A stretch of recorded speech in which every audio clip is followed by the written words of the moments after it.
5 minutes sur cette question cruciale des relations entre le Bund et le marxisme. Merci, j'essaierai de respecter les délais, les temps qui m'ont été. Oui. Donc je vais vous parler du Bund, du mouvement ouvrier juif et du marxisme. Le Bund était un parti unique et inclassable, à la fois profondément juif et universaliste, voire internationaliste. L'originalité du Bund tenait précisément à sa capacité à trouver une synthèse entre l'identité nationale des Juifs et le socialisme, conçu comme un projet de société émancipée, égalitaire et multiculturelle, sans oppression nationale ou de classe, tout en déployant ses études de nationalisme juif. Ancré à la Yiddishkeit, une culture diasporique identifiée à une langue beaucoup plus qu'à un territoire, il ne fut jamais séduit par le rêve d'un État juif en Palestine. Son utopie était celle d'une humanité libérée dans laquelle les Juifs auraient finalement trouvé leur place, non pas une place à part, mais au sein des autres nations de l'Europe, parmi elles.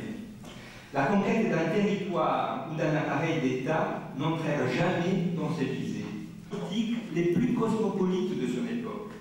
Partout sans patrie, ces dirigeants se sentaient chez eux, à Varsovie comme à Berlin.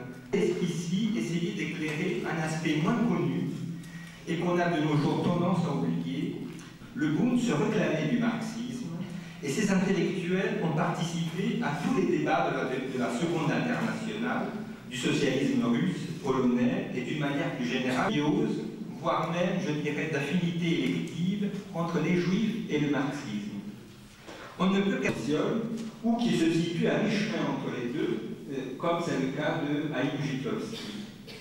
Dans son ensemble, en tant que couche sociale, les intellectuels juifs de Varsovie, de façon culturelle, ne peuvent pas remettre en cause un statut d'infériorité codifié par la loi, avec son corollaire, l'exclusion des droits, des institutions, la discrimination légale et l'appartenance à une culture opprimée déterminent, ou en tout cas favorisent, à cette intelligentsia exclue et révoltée, une vision du monde qui lui permet d'une part de rejeter l'univers juif traditionnel et d'autre part d'accéder à la modernité tout en contre et ouverte à l'Occident.